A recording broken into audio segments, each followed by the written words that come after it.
Queridos, hoje nós estamos encerrando a nossa terceira temporada da nossa série Quatro Olhares. Essa série surgiu no meu coração há alguns meses, quando nós entramos na pandemia e eu, morando em São Paulo, vim algumas vezes de maneira intermitente. E para dar uma sequência àquilo que eu gostaria de ministrar à igreja, eu entendi que seria muito importante que a gente desse uma revisitada nos quatro evangelhos. Nos seminários, normalmente, ou institutos bíblicos, a gente tem uma disciplina, uma cadeira, chamada Harmonia dos Evangelhos.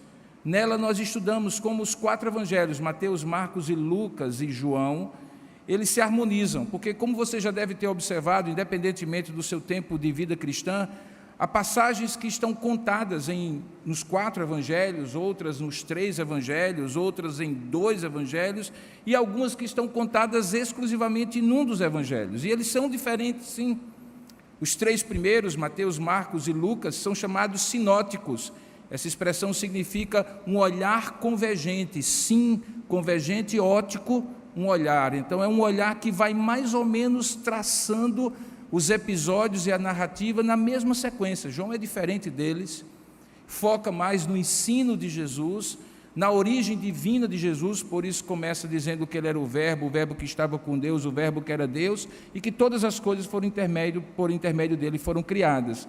É o evangelho em que você pode ver as manifestações mais claras da divindade de Deus, da divindade de Jesus Cristo como Deus que ele é.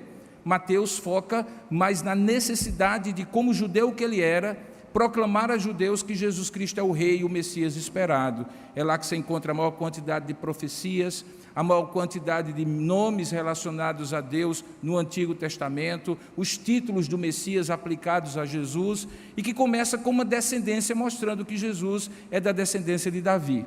Da mesma maneira, Lucas, que é o único não-judeu que narra a história de Jesus, também começa com a genealogia, mas do outro lado da família de Jesus, família humana, e traça assim a mesma origem, mostrando que não apenas Maria era descendente de Davi, mas José, o seu marido, embora não fosse o pai natural de Jesus, também era descendente de Davi. Ele é o historiador por excelência, escreve o seu evangelho para um homem chamado Teófilo. Não se sabe bem se esse nome era o nome de um personagem real ou se era o nome de uma pessoa, qualquer que fosse amiga de Deus, porque a palavra Teófilo significa alguém que é amigo de Deus.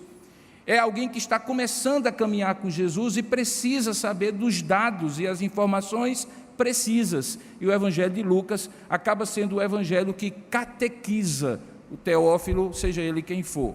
E aí chegamos a Marcos, que é o segundo na sequência, mas foi o primeiro a ser escrito, o menorzinho, o mais sucinto, o mais objetivo, o mais direto. Começa com Jesus já adulto, já sendo batizado, já pregando, já curando, fazendo milagres. O foco dele é na ação de Jesus, nas obras de Jesus. E a essa altura você deve estar se perguntando, mas que coisa maravilhosa. Então eles tinham 4 olhares diferentes sobre os mesmos fatos? Sim. E dentro da providência divina, Deus inspirou aos 4, para que eles dessem 4 enfoques diferentes e nós tivéssemos uma visão mais completa de Jesus. Em alguns momentos, um tem um detalhe a mais, outro omite um detalhe, e tudo isso faz parte do processo em que Deus usa os homens, com limitações humanas, mas dentro de um propósito maior de conduzir as pessoas ao conhecimento de Deus.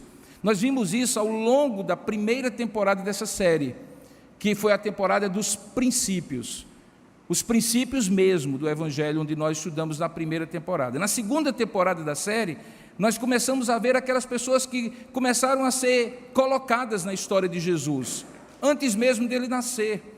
Gente como Maria, sua mãe, aquela mulher singular, especial que Deus escolheu para ser a mãe do Salvador. Nenhuma outra teve um privilégio como essa, ela era uma coadjuvante de luxo mesmo, mas não era protagonista. Protagonista sempre era e sempre será Jesus. João Batista, o seu primo, que antecedeu a ele, a voz que clamava no deserto e que anunciava para todo mundo, ele está vindo. Um personagem singular, alguém sobre quem Jesus falou que ninguém era semelhante ou maior do que ele entre os homens. E ao mesmo tempo, qualquer um de nós poderia ser maior do que ele, por ter o conhecimento maior já das coisas que aconteceram na vida de Jesus, coisa que ele ainda estava antecipando. Vimos os 12 apóstolos, homens improváveis, gente que eu não escolheria, você não escolheria, mas que fizeram parte da história de Jesus. Um impetuoso como Pedro, um zelote que queria derrubar o governo romano, e um Levi que queria e estava subordinado ao governo romano, coletando impostos.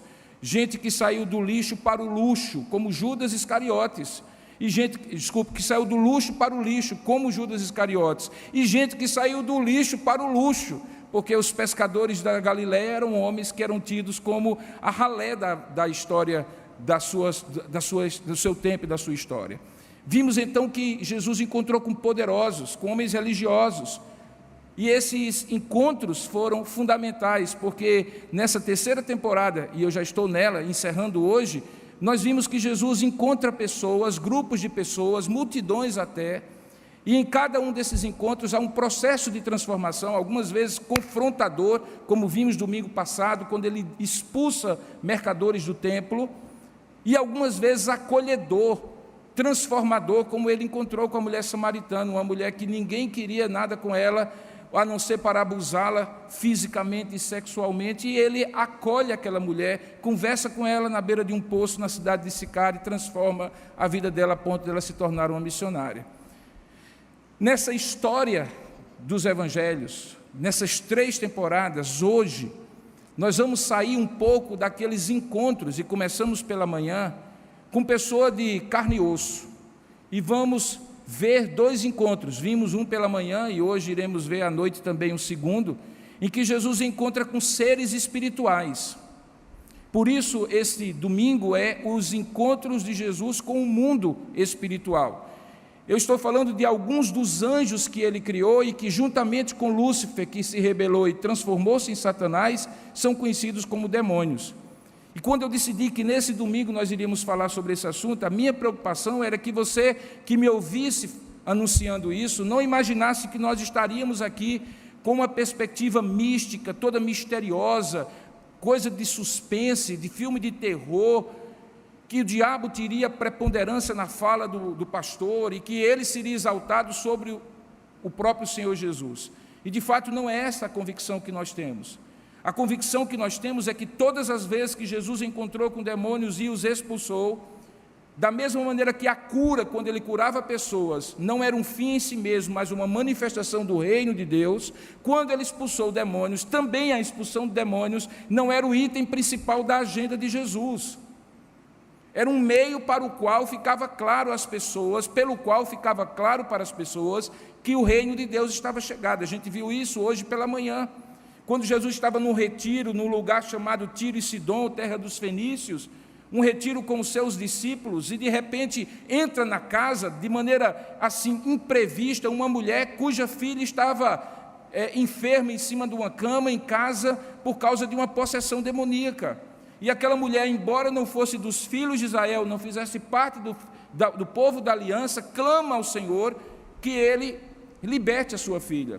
Há um diálogo meio surreal entre eles, em que Jesus deixa claro que aquilo seria uma exceção no plano e na agenda que ele estava fazendo, porque agora ele estava focado naquele momento da sua vida em salvar os de Israel, porque foi para isso que ele foi enviado, ele chama de os filhinhos, enquanto que aquela mulher fazia parte daqueles gentios que estavam fora da aliança do Antigo Testamento.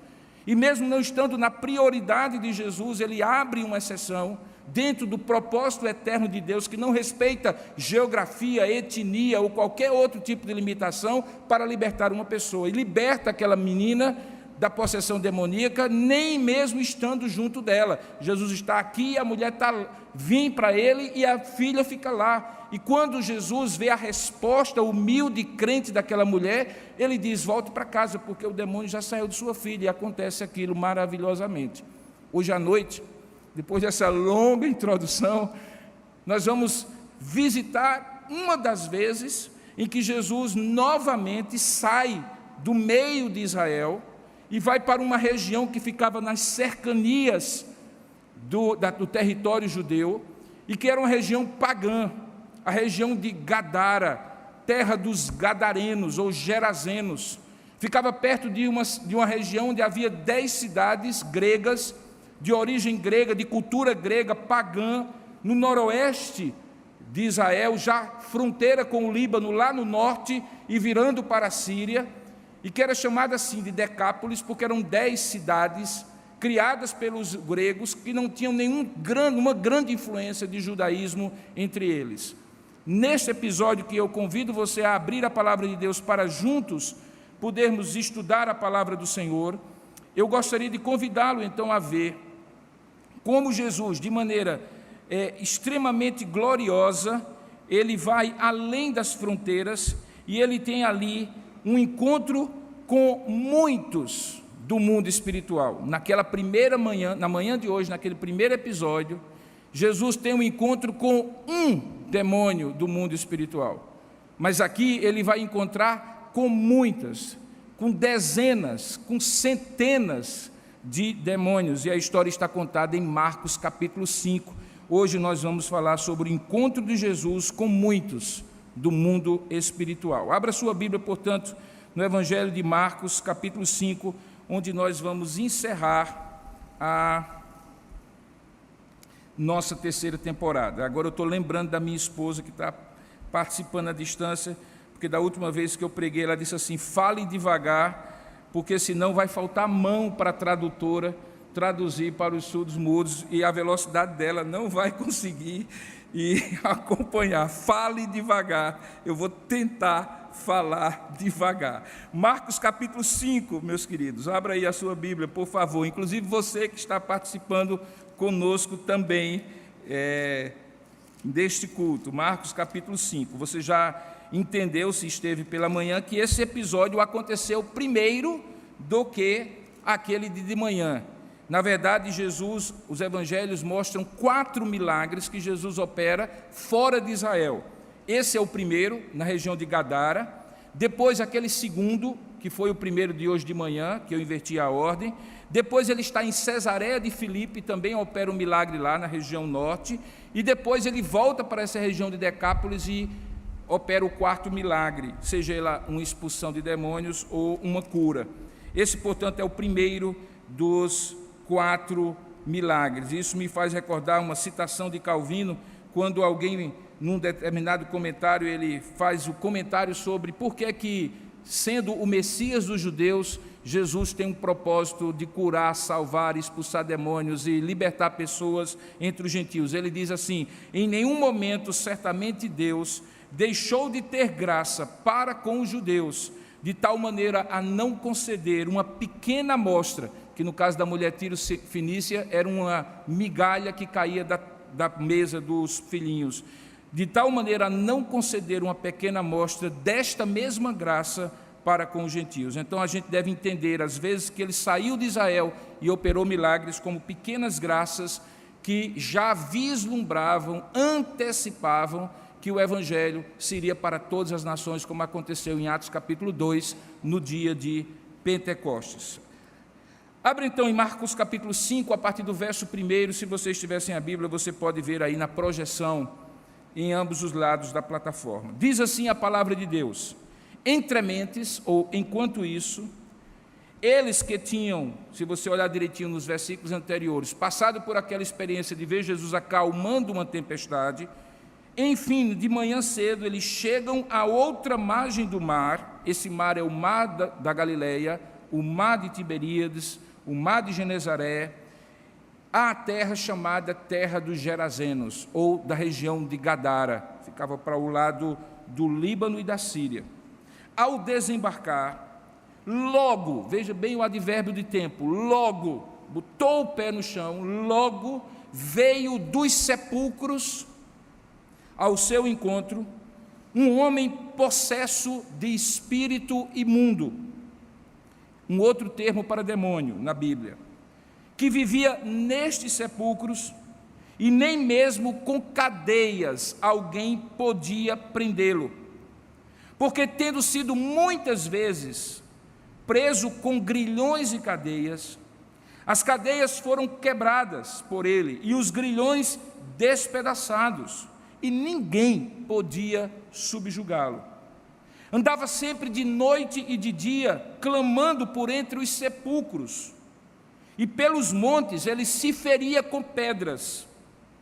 Quando de longe ele viu Jesus, correu na direção de Jesus e, surpreendentemente, o adorou.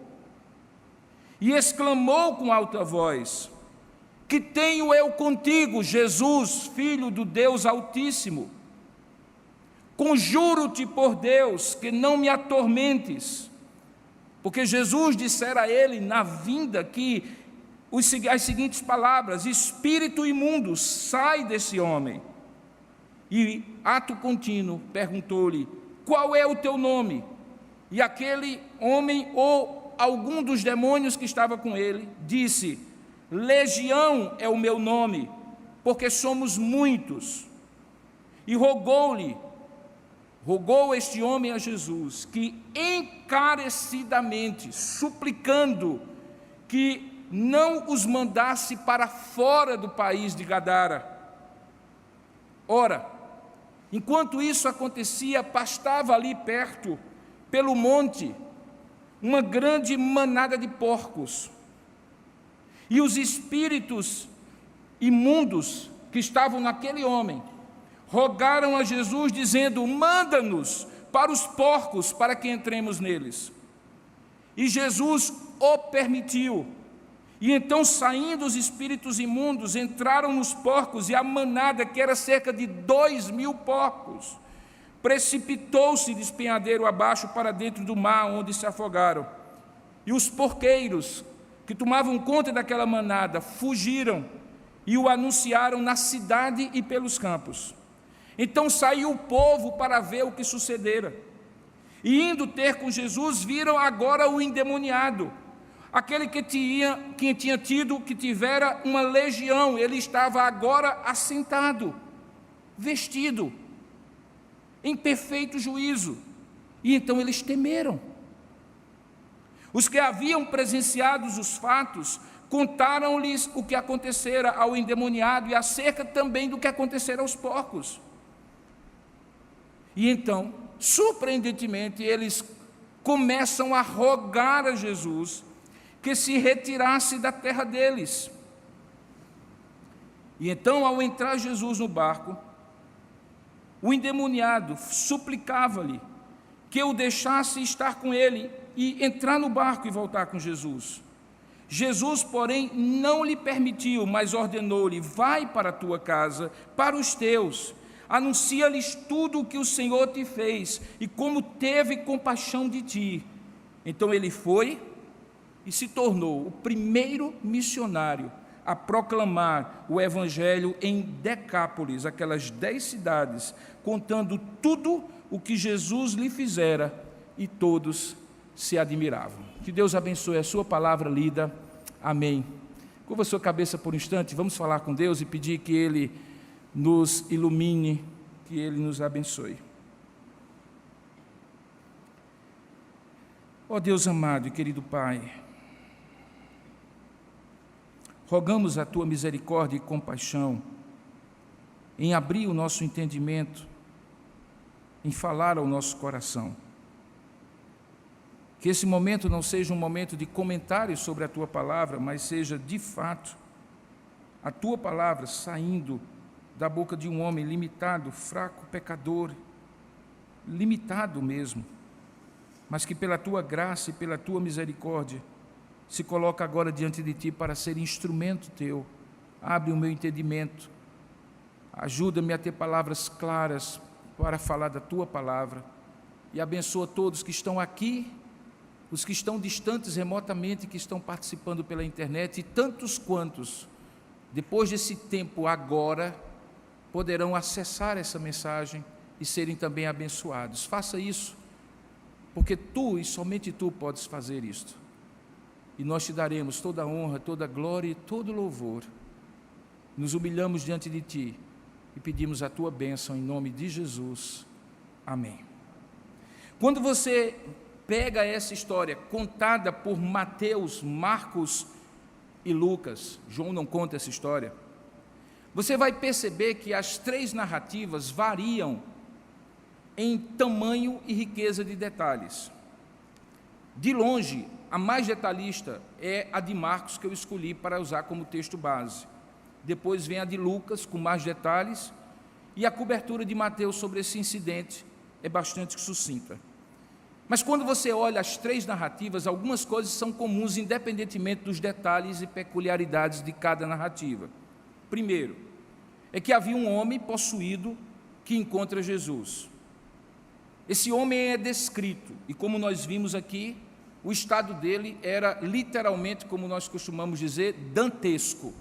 E quando alguém usa essa expressão dantesco, remete ao inferno de Dante, literalmente. Aquele homem vivia na terra o inferno que os demônios e seus aliados e todos aqueles que se submetem a eles viverão eternamente. Era um inferno a vida daquele homem. A descrição que se faz era terrível. Primeiramente porque ele era um caso atípico de um único corpo, uma única alma, um único espírito, um único ser, possuído por dezenas, centenas, milhares, uma legião, que é como ele se identifica, remete àquela unidade do exército romano, que vai a quase 6.000 pessoas, grande maioria da infantaria, mas pelo menos 120 cavaleiros, e quem assistiu o Gladiador deve lembrar, porque Maximus era o comandante das legiões romanas do norte da Europa.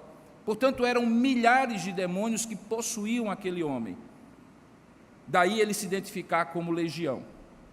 É o único episódio, por causa disso, que Jesus permite que o demônio daquela pessoa, ou os demônios, no caso concreto, deem o seu nome. De maneira equivocada, existem hoje igrejas e cultos que acham que o demônio precisa dizer o nome para que fique claro o poder do exorcista sobre ele. Essa é uma crença antiga, ancestral, que de maneira lendária achava que ao revelar o nome o demônio mostraria fraqueza. E essa mesma crença ainda hoje está presente em alguns cultos, baseado exclusivamente nesse episódio, em que Jesus não manda que nenhum dos seus discípulos, num episódio posterior, ou em qualquer momento da sua vida, façam o mesmo. A razão por que ele pergunta como é o teu nome, é para que ficasse claro algumas coisas que acontecem depois. Primeiramente, a saída daqueles demônios para uma manada de 2.000 porcos, o que causaria estranheza, porque se fosse um demônio só, daria a impressão que eles se dividem em 2.000, e aí 2.000 estariam como porcos endemoniados de um único demônio no corpo humano. Para que ficasse claro que os demônios saíram porque estavam todos no corpo e se distribuíram na manada, Jesus pergunta como é o teu nome, e ele diz legião. Para que ficasse claro também para o próprio homem, que, como você vai perceber aqui, intercalava momentos de consciência em que ele responde aparentemente consciente do seu estado, e em outros momentos é o demônio que fala por intermédio dele, para que ficasse claro para o próprio homem a gravidade do seu estado, e ele percebesse que a sua situação não era simples, como de alguém que estava endemoniado com um único demônio, mas estava endemoniado com 6.000 pelo menos. Mas também para que ficasse claro, quando todos que estavam ali vissem o poder de Deus, a dimensão, a grandeza do poder de Jesus, de não apenas enfrentar um, mas subjugar e enfrentar 6.000 demônios, mostrando o quanto ele é muito mais poderoso do que eles poderiam supor. Por isso Jesus pergunta àquele homem, qual é o teu nome? E aquele demônio responde que eram 6.000. O estado dele, por causa dessa possessão múltipla, era um estado de total e completa exclusão. Veja, ele vivia nos sepulcros, e há uma lenda de que as coisas ruins moram nos cemitérios ou moram nos sepulcros, mas na verdade a lógica é o contrário, elas moram no sepulcro porque a sociedade as exclui, já que elas não podem conviver na própria cidade, numa situação muito semelhante ao que acontecia com aquele leproso, que tinha que ficar fora da cidade e gritar: sou leproso, porque se ele ficasse dentro da cidade, corria o risco dele ser linchado, porque contaminaria os demais, na crença da época. Então aquele homem vivia nos sepulcros e nos montes fora da cidade.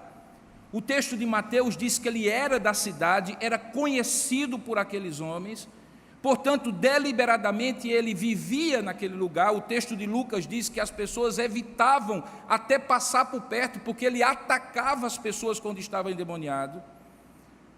Algumas vezes ele tinha sido preso, agrilhoado, mas ele tinha uma força descomunal, não pelo seu próprio poder, mas pelo poder dos demônios nele, que ele quebrava grilhões e, consequentemente, atacava as pessoas. Portanto, o estado daquele homem era um estado terrível. Eu não sei, e espero que você nunca passe pela experiência de ver alguém realmente possesso por um demônio, mas se você já passou ou eventualmente vier a passar, você vai perceber que é totalmente distinto de um surto psicótico, de um transtorno mental violento.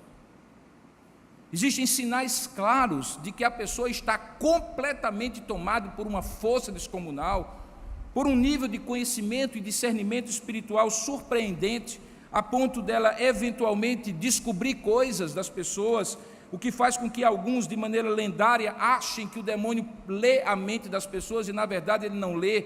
Ele percebe pelos sinais, pelo gesto do corpo, pelas palavras, pelo olhar, onde há medo, onde há culpa, e, portanto, ele acusa, porque esse é o trabalho do maioral deles, Satanás, o acusador, que ensina para eles como fazer, porque eles todos fazem parte da mesma horda de anjos rebeldes contra o Senhor. Na sua força descomunal, no seu discernimento espiritual, aquele homem, no entanto, quando está ali sob controle daqueles demônios, ele é conduzido e confrontado no mundo espiritual, literalmente, porque não é dito que Jesus falou uma única palavra quando colocou os pés fora do barco, mas no momento em que ele sai da embarcação e pisa no território de Gadara, um território gentílico, cheio de paganismo, cheio de adorações a falsos deuses, um lugar propício para que, sem a confrontação da verdade, os demônios se sintam à vontade para enganar as pessoas e receber o culto travestido de outros deuses falsos, que na verdade são demônios. Quando Jesus põe o pé naquela terra, aquele homem possuído pelos demônios corre na direção de Jesus, e Jesus já o repreende, dizendo ao espírito imundo que saísse dele. No verso 8, Jesus lhe dissera: espírito imundo, sai desse homem. A gente descobriu hoje pela manhã que espírito imundo é porque não somente ele se prestava aos atos mais sórdidos do ponto de vista moral e espiritual, como também pelo fato dele ser morada e fazer morada em alguém, tornava essa pessoa incapaz, proibida de estar nas sinagogas e nos templos, porque tocava em cadáveres, por exemplo, e isso era proibido pela lei.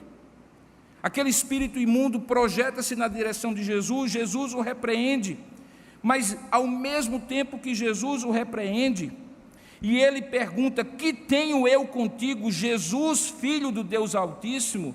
Diz o texto que ele corre nessa direção, e ao ser confrontado pela presença e pela palavra de Jesus, ele cai em adoração. Ele corre, adora, ao mesmo tempo que fala com Jesus: que tenho eu contigo, Jesus, filho do Deus Altíssimo. Todos os três evangelhos contam essa sequência. Todos os três evangelhos contam que os porcos que estavam ali recebem aqueles demônios depois de eles saírem daquele homem e se precipitam no mar por influência desses demônios, onde eles perecem. Todos os três evangelhos contam que os guardadores dos porcos, ou os porqueiros, como é o texto, recebem a história, veem de maneira pessoal e contam a história para a cidade, E o povo, ao invés de ter dó e compaixão do que havia sido liberto e alegrar-se pela paz que agora voltava não apenas a ele, mas à família dele e à comunidade dele, da qual eles faziam parte, movidos pelo econômico e pelo financeiro, pensando no prejuízo porque cuidavam de porcos e faziam dele uma fonte de subsistência, reclamam e expulsam Jesus da sua terra.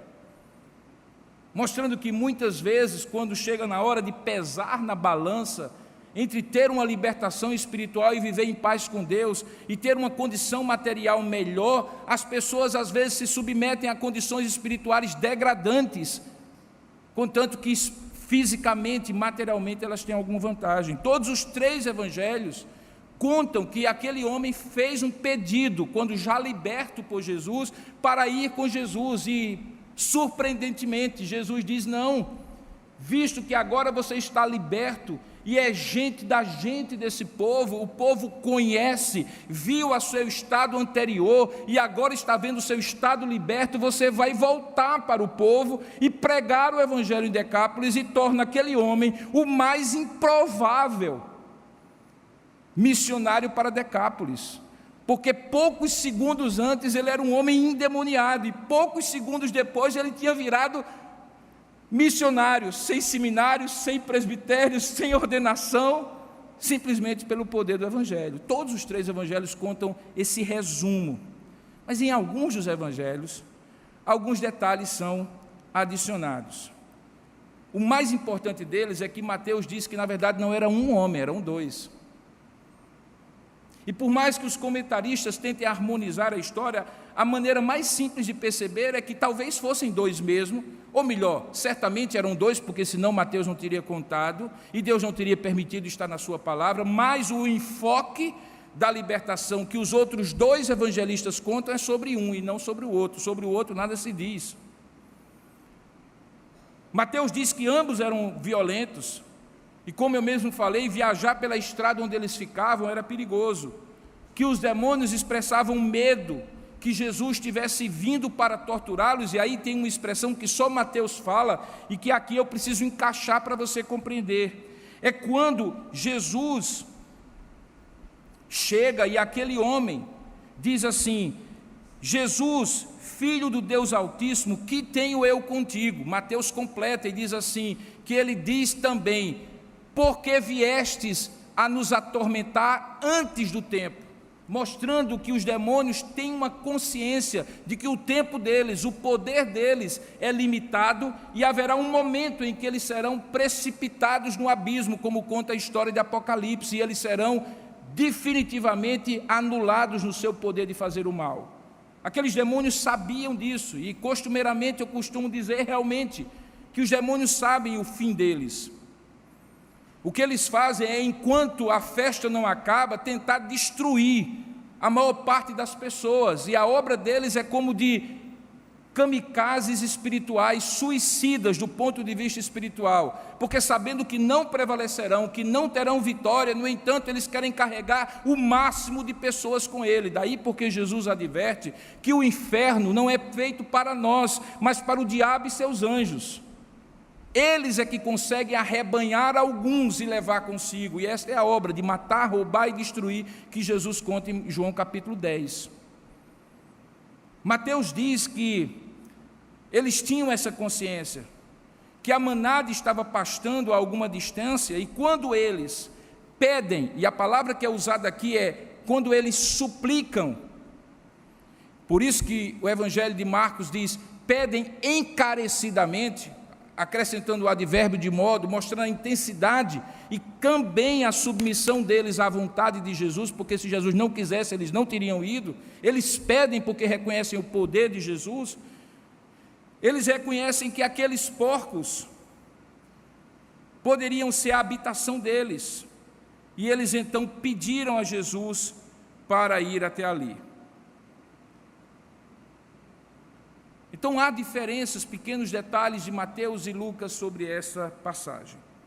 Mas eu gostaria, depois de essa longa introdução e contextualização, falar para você por que essa passagem ela é emblemática para a gente entender essa interação que nós também temos com o mundo espiritual, não apenas Jesus, mas todos os servos de Deus, por serem de uma polaridade espiritual diferente. Aqui eu estou usando um termo que eu espero que você conheça, porque se você olhar para uma pilha elétrica, você vai entender a ideia de polaridade. Dentro da pilha, há um princípio elétrico, energético, que tem uma polaridade negativa e uma polaridade positiva. No mundo espiritual, nós podemos dizer que os seres espirituais, Deus acima de todos, mas anjos de um lado e demônios por outro, têm polaridade espiritual diferente. Uns se nutrem pela glória de Deus. Anjos que, como diz Isaías 6, diuturnamente cantam: Santo, Santo, Santo, toda a terra está cheia da tua glória. Anjos que, como Gabriel, são enviados para proclamar as determinações de Deus. Anjos que são submissos e que foram preservados por Deus quando aquela grande rebelião aconteceu e mudou a polaridade de alguns deles, tornando-os demônios. Estes sim vêm para matar, roubar e destruir toda desgraça que eles puderem fazer. Quando eu entendo isso, eu não devo, no entanto, entender que este bem e que este mal são equivalentes. E essa história, ela é muito emblemática, porque mostra que, independentemente da força do mal que estiver na polaridade negativa no mundo espiritual, independentemente desta força, pela quantidade ou pelo poder desses demônios, eles estão completamente submissos ao Deus que é todo-poderoso e que eles mesmos reconhecem como Filho do Deus Altíssimo. Por que isso é importante, irmãos? Pelos mesmos motivos que eu falei pela manhã, para que nós não sejamos levados a entender que nós estamos aqui numa espécie de Star Wars espiritual dentro da Bíblia, que existe um lado bom da força e um lado mal da força, e que essa batalha vai render vários episódios e nunca vai ser resolvida. Essa ideia maniqueísta, dualista, que quase todas, para não dizer todas, religiões, com exceção do judaísmo e do cristianismo têm, é falsa. Perceba que Jesus bastou entrar naquela região, que até então não tinha sido incomodada do ponto de vista espiritual, para que os demônios se agitassem e levassem aquele homem ao encontro de Jesus. Ele adora Jesus, a palavra que é usada é a mesma de outros tantos episódios, em que pessoas adoraram a Deus, reconheceram, se prostraram. Eu me lembro de algum sermão há semanas que eu expliquei que adorar na Bíblia tem uma expressão de genuflexório, de se dobrar diante de Deus, de colocar a cara no pó, de se submeter completamente, reconhecendo, nem mesmo com o olhar, para não ser fulminado pela glória de Deus, que está diante do ser superior, do Deus Altíssimo. Aquele homem faz exatamente, apesar de estar possuído por demônios, o que outros homens e mulheres fizeram nos evangelhos. Porque de fato é isso mesmo, ele precisava adorar, ele precisava se submeter, e ele reconhecia que não estava diante daquilo que costumávamos chamar na nossa infância, lá em Campina Grande, de um parceiro dele, não. Ele estava diante do Deus Altíssimo, e é assim que ele reconhece.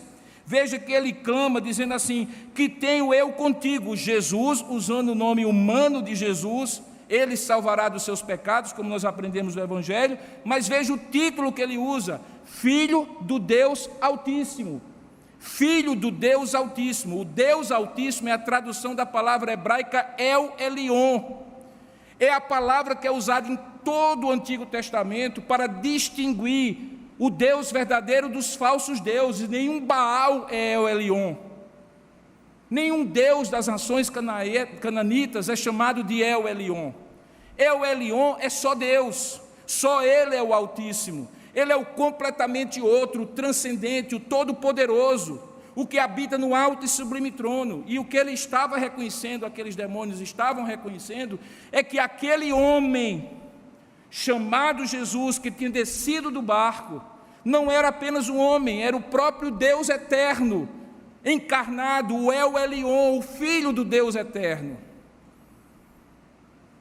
Essa passagem é importante, para que a gente compreenda, em segundo lugar, que além de receber e reconhecer, além de reconhecer a glória de Deus, o mundo espiritual da polaridade negativa também se submete à vontade e ao tempo de Deus. Martinho Lutero tem uma expressão muito conhecida e mencionada, de que até o diabo é o pobre diabo de Deus, para deixar claro que ele não tem autonomia completa, independência completa, que ele faz o que quer, no tempo que ele quer, e Deus fica correndo atrás dele para impedir. Não!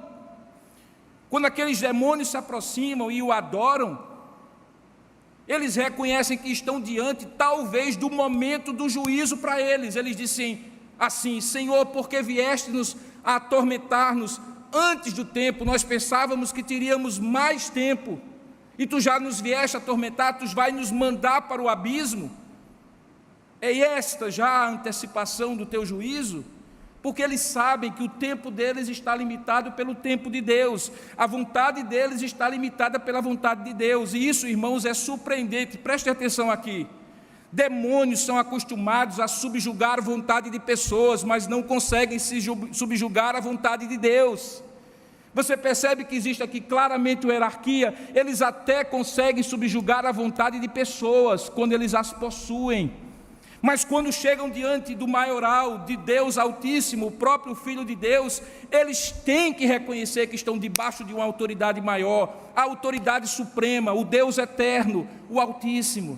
E essa passagem me ajuda a compreender isso, para que quando e se acontecer algo comigo e ao meu redor, que seja semelhante a isso, eu entenda que eu não estarei lá sozinho, que comigo está o Espírito Santo de Deus, que é Deus como Jesus e Deus como Pai, e no poder do nome de Jesus eu terei a autoridade que o próprio Jesus me dá. E isso fica muito claro quando em Mateus capítulo 28 ele dá a grande comissão e diz: ide por todo o mundo, prega o evangelho a toda criatura, fazei discípulos de todas as nações. E ele diz assim, que em meu nome, por causa do meu nome, por meio do meu nome, na autoridade do meu nome, vocês também expulsarão demônios. Essa passagem, portanto, traz um encorajamento de compreendermos que nós, quando estivermos no enfrentamento do mundo espiritual, não estaremos sozinhos. Estamos e vamos em nome do Senhor Jesus. O mesmo Senhor Jesus que os demônios, 6.000, se submeteram nesse episódio. Por isso essa passagem é emblemática e importante. Eles se submetem ao tempo, eles se submetem ao modo. Deus é que determina. Quando eles pedem para ir para os porcos, eles pedem. Eles não dizem, então vamos para os porcos. Não, eles pedem. Porque dali eles não saíam para lugar nenhum, em tempo algum, se Jesus não permitisse.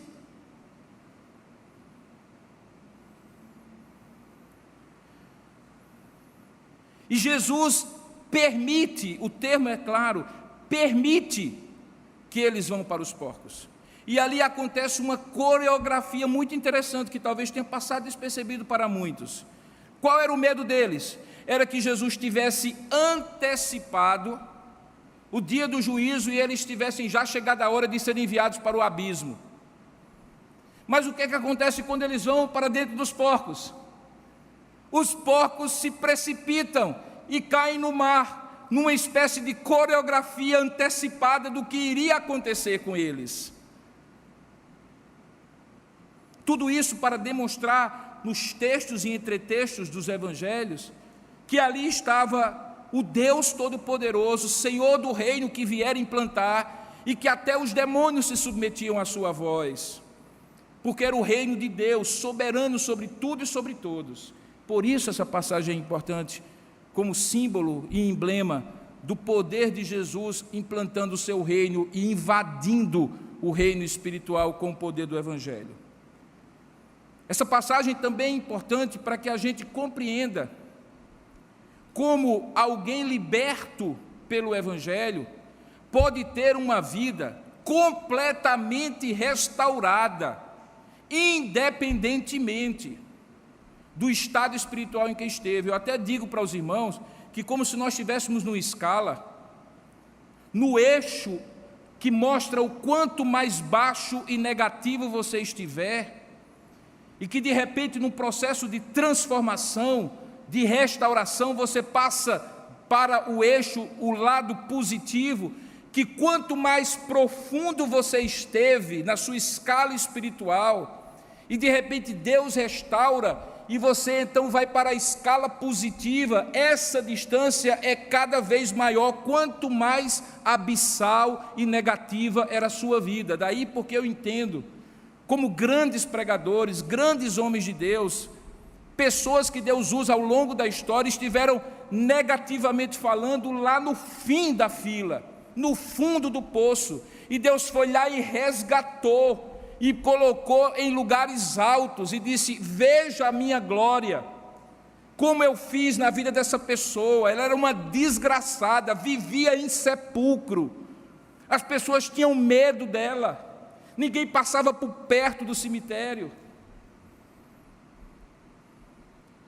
ela se cortava com pedras, as pessoas não queriam nada com ela, ela vivia daquilo que eventualmente uma alma caridosa lhe desse de comida ou que ela pudesse roubar. E eis que agora esse homem aparece no fim da história, e por isso ela é o terceiro motivo para eu dizer como ela é importante, essa história.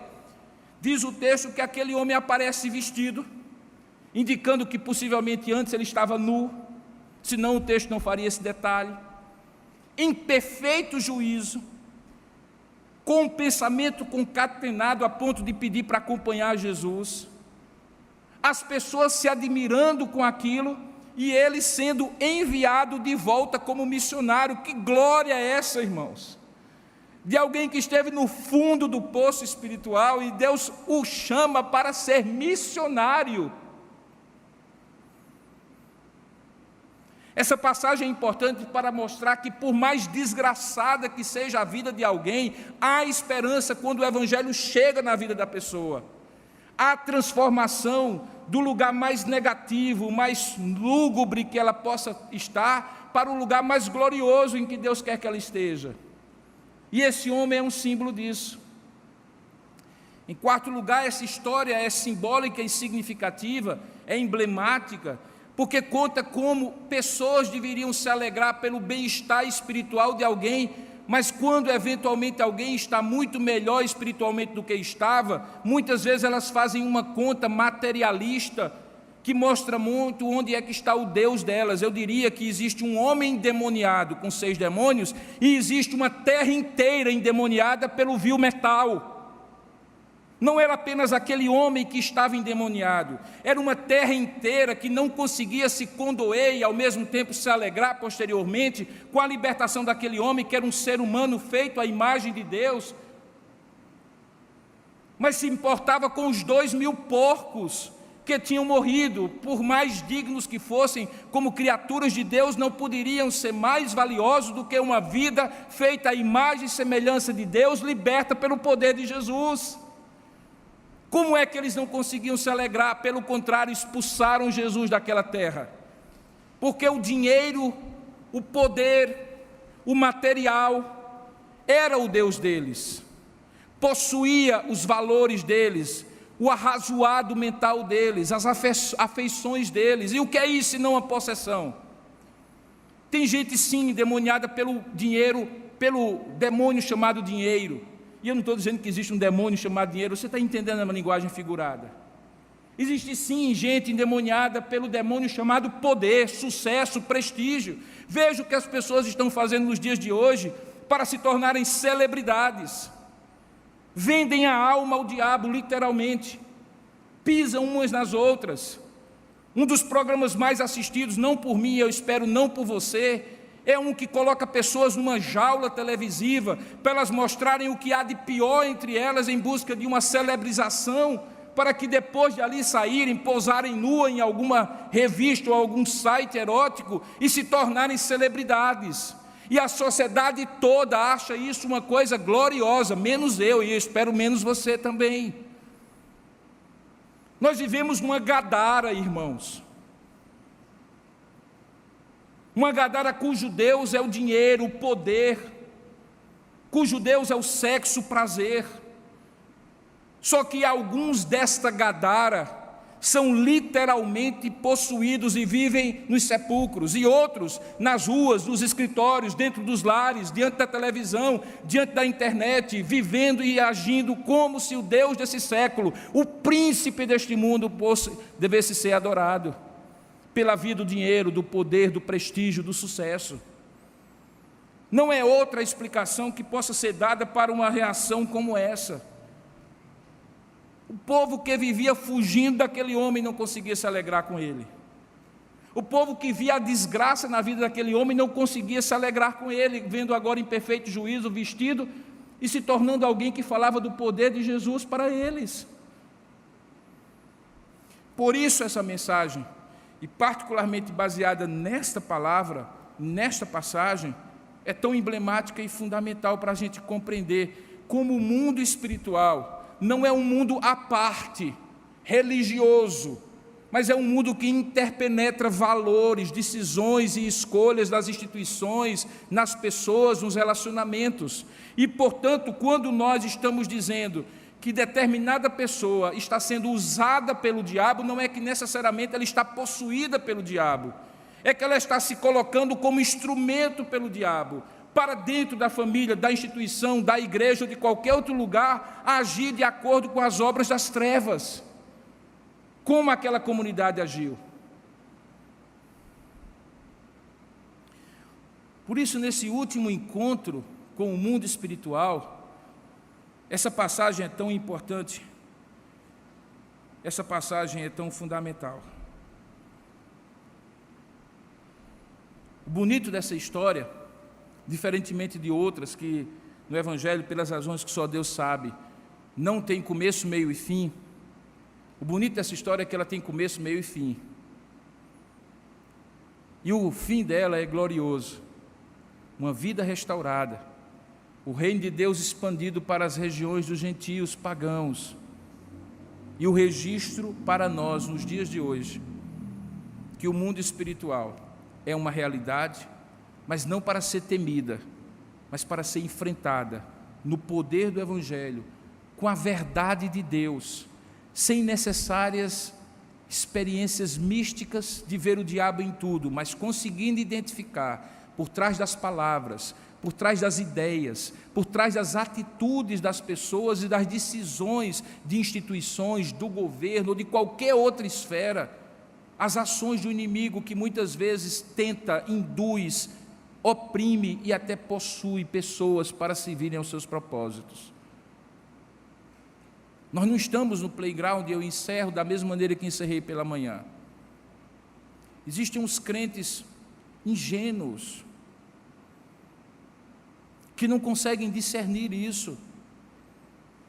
E a pior coisa que pode acontecer quando você está num campo de batalha é achar que não tem inimigo por perto, não é verdade? E de repente, de onde você menos espera, vem um tiro. Se tem uma coisa que é fundamental um combatente, é que ele esteja alerta, sempre alerta e vigilante, com a sua arma sempre preparado para defender-se e para atacar. Do ponto de vista espiritual é a mesma coisa. Queridos, é tolice, amanhã, segunda-feira, você sair feito chapeuzinho vermelho, vou para casa, vou pela floresta, cantando para colher frutos, enquanto o lobo mau lhe espreita. E o lobo mau não é outro senão Satanás, ele é chamado de lobo, ele é chamado de leão, ele é chamado de predador na Bíblia, porque é isso que ele faz. Alguém já disse que todo dia, nas savanas africanas, acorda um predador e uma presa, e o dia deles vai ser definido por duas atitudes: a presa fugindo do predador e o predador querendo pegar a presa. Do ponto de vista espiritual, esse é o seu dia de segunda-feira, e dessa semana que começou hoje, e todos os dias da sua vida, porque os dias são maus, estão impregnados dessa ação espiritual maligna. Não é de se temer, porque a Bíblia nos dá os recursos. Ela diz assim: resisti ao diabo, e ele fugirá de vós. Ele dá os recursos, dizendo que as nossas armas não são carnais, mas poderosas em Deus para destruir sofismas e abater fortalezas espirituais. Ele nos dá o discernimento. O Espírito Santo, o mesmo que pelo poder dele Jesus expulsou esses demônios, é o mesmo Espírito que habita em mim e em você, se você realmente é crente em Cristo. E esse Espírito Santo lhe dá discernimento espiritual, inclusive este é um dos dons espirituais. A capacidade de perceber as ações do inimigo e se posicionar da maneira correta, ao invés de ser uma presa ingênua que está no campo de batalha como se estivesse no playground.